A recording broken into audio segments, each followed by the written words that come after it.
Story 1. I would pick a ghost with crippling social anxiety.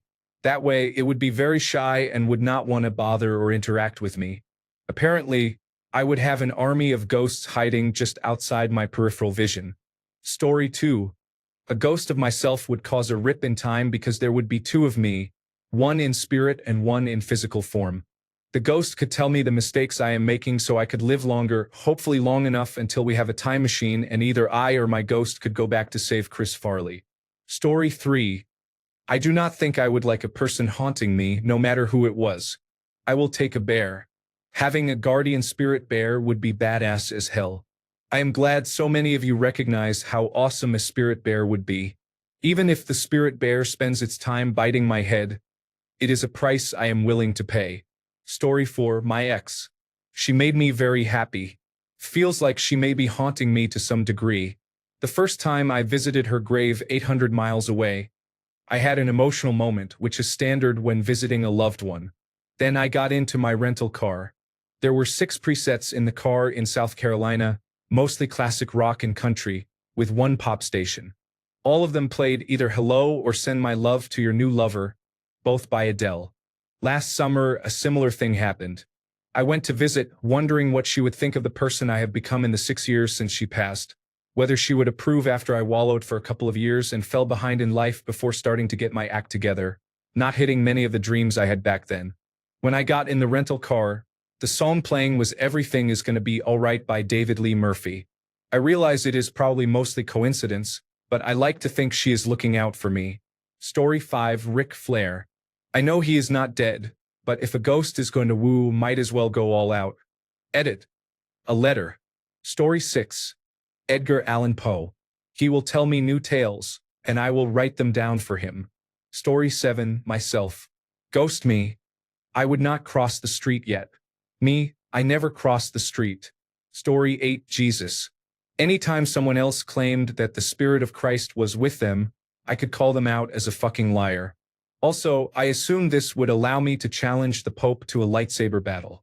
It's possible that I didn't complete my Catholic education. Story 9. I would definitely enjoy my sister's company in many situations. Update. I did not mean anything sexual by this. I am laughing at the incest comments. They make the situation lighter. Thank you for the funny comments and for the award. I appreciate it. Story 10. This may be morbid, but my son passed away. Thank you everyone for your kind words. It was lovely to wake up this morning. To the original poster, please do not think you triggered or upset me with your thoughtful question. If anything, it made me smile and imagine how nice it would be to have my little one nearby as a spirit. I like to think he is always close somehow. He died at 8 days old after spending 6 days in the neonatal intensive care unit and suffering an unexpected cardiac arrest. I had 8 precious days with him, for which I will always be grateful, but I will always yearn for more. Much love to you all. Story 11. Samuel L. Jackson, because I need a healthy dose of motherfucker in my narrative. Story 12.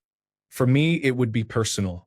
Though tempting to consider historical figures, artists, or others, I would choose my dad.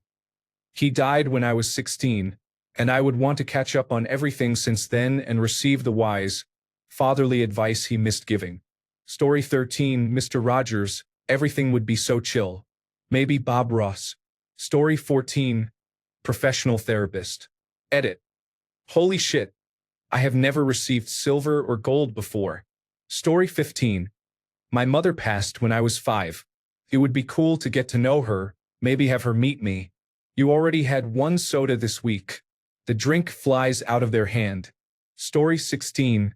David Attenborough. And here you can see a confused young lady in her natural habitat. Surrounded by mountains of university assignments. The fear in her eyes is visible and quite real. Edit. Delighted by a stranger's graciousness in awarding the subject with silver. She appears to feel a special kind of thankfulness that is hard to describe in words. Such a raw display of emotion is one of many natural wonders. Later, we witness the subject in a midlife crisis at the tender age of 20. The feeling of thankfulness over an insignificant gesture makes her question life and everything she ever worked for.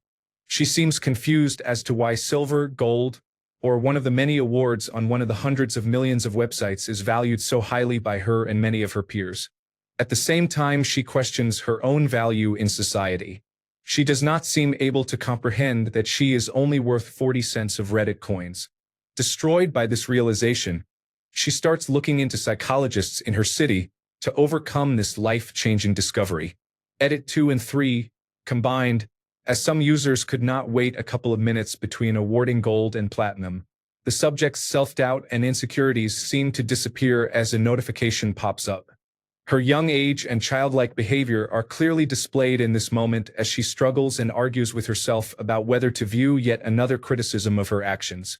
As with many of her ancestors and the human species as a whole, bravery appears embedded in her genetic makeup, and she decides to stand up to yet another comment. We are all in awe as we observe a single tear rolling down her cheek.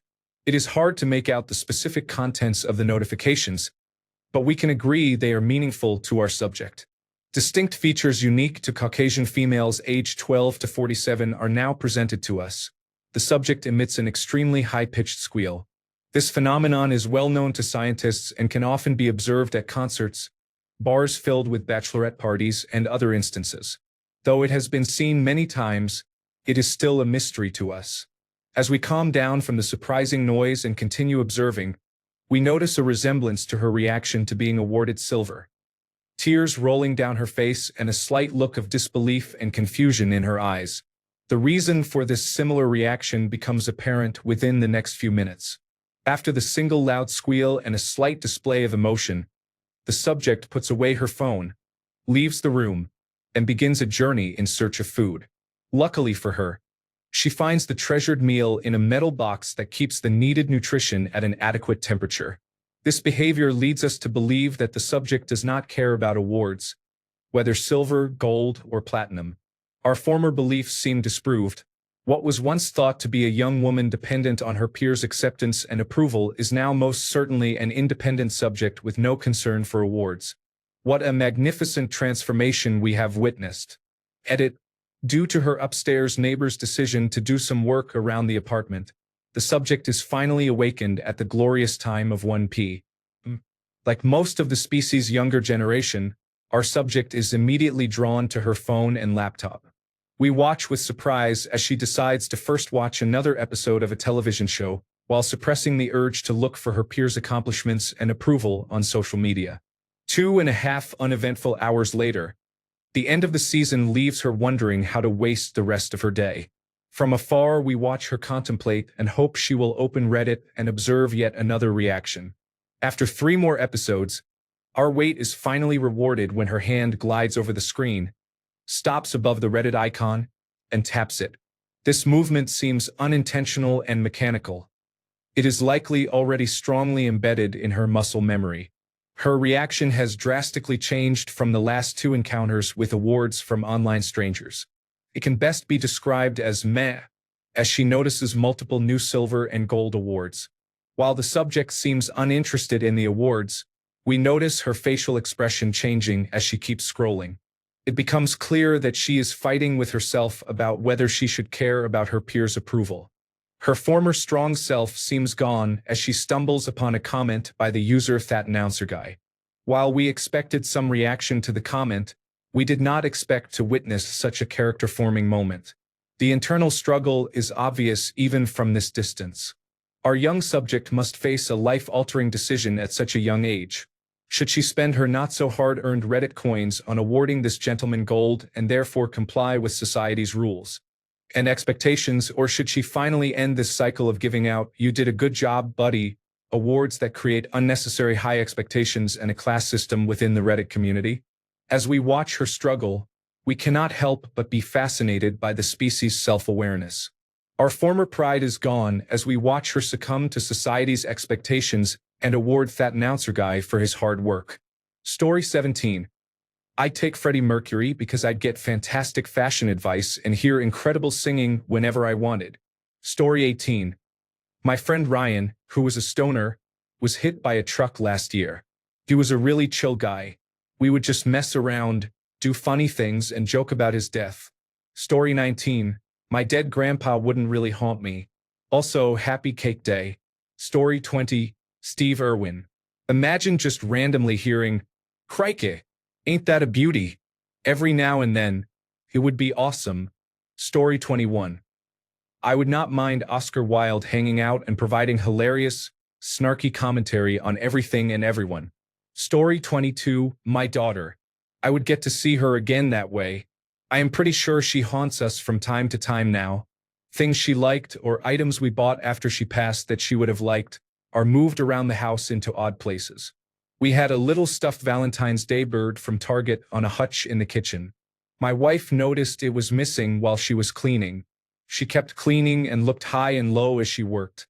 After an hour, she said out loud, "I do not mind if you play with it, but you have to bring it back eventually." She turned around and it was sitting upright in the middle of the living room floor. Story 23, Nikola Tesla. The knowledge the man died with is incredible.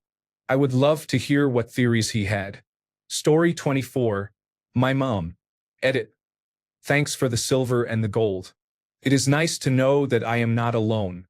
I did not expect so many heartwarming stories and so much support.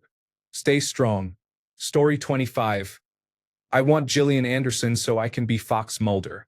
I'll keep proposing half-baked alien and monster theories, and she can say that science disagrees, at which point I usually stop paying attention. Story 26. Audrey Hepburn. Like the film The Ghost and Mrs. Muir with the gender swapped. Story 27. This may get buried, but just in case. I am overwhelmed by the number and variety of responses.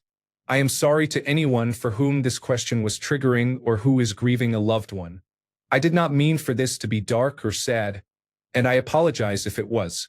Edit to add, thank you for the silver. I am even more grateful for all the personal stories shared here. It has been a great cake day. Story 28. I have to say, Abraham Lincoln does not seem like the type to be particularly spooky, and I am sure I could get some good advice from him. Story 29. It depends.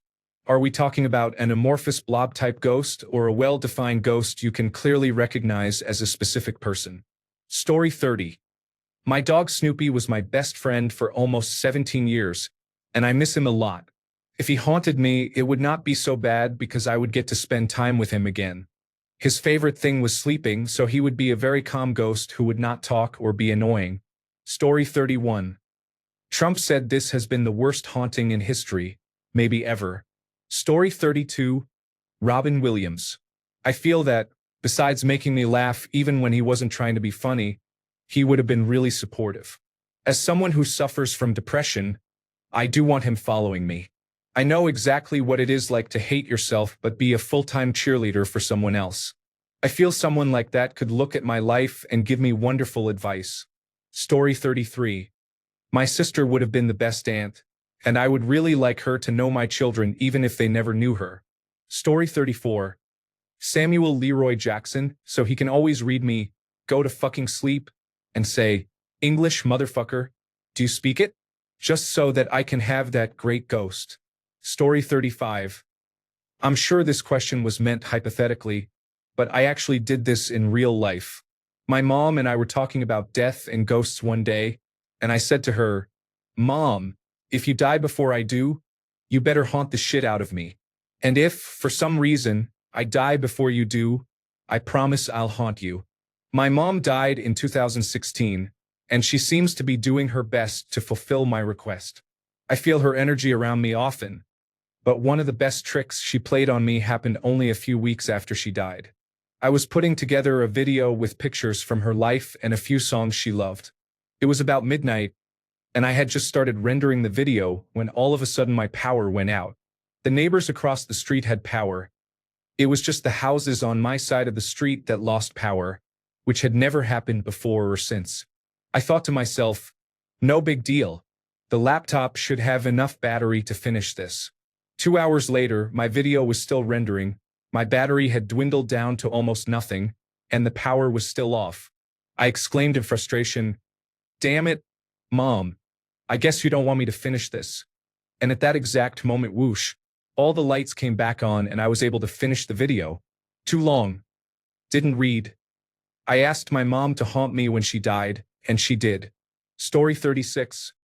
Okay, let's be honest. I want someone extremely kinky because I do not want anyone to judge me when I masturbate. Story 37. Gordon Ramsay will help me improve my cooking skills, my ability to hold back tears, and my repertoire of clever comebacks. He will also give me useful advice for the children around me. I may be insulted a lot, but at least he will teach me how to improve. Story 38. Yes, I know that he's not dead, but Morgan Freeman thought that this situation would turn out fine, when in fact it would not. Story 39. My grandmother always did the look under their trick and sometimes told me to pull her finger. She was nice to have around. Story 40. My childhood dog Lucy was a good girl who loved belly rubs and was a quiet, calming presence. Having her around calmed my anxiety, and I did not have to worry about anyone judging my life choices because Lucy accepted me as I was. Story 41. Freddie Mercury would be ridiculously extra but very supportive. I would find a way to let him and Rami talk to his best friends one last time. Story 42. Mitch Hedberg would be a funny guy to have around. Most ghosts haunt and scare people, but I just want to be friends with them and help them win at trivia night and remember where they left their car keys. Story 43. Hitler. I am blonde with blue eyes, but I am not superior to anyone. He would have to live every day with walking proof of how completely wrong he was. I would spend every day with my black and Jewish friends to show him how well we get along. When I shaved, I would leave a Hitler-style mustache for a week and tell everyone to look at my mustache and ask whether it looks stupid. Story 44. George Carlin, hands down. That sick fuck who keeps me on my toes. Story 45. My little dog is alive and young, right beneath my desk at the moment. I would like him with me forever. The bonus is that he would finally be able to come with me everywhere. It breaks his little heart when I have to go somewhere without him. Story 46. Freddie Mercury or Prince. Imagine the songs I could release. Story 47. I'm not sure why, but Alan Rickman comes to mind. Thanks a bunch for sticking around till the end of the video. Remember to subscribe, and until next time, stay awesome and goodbye.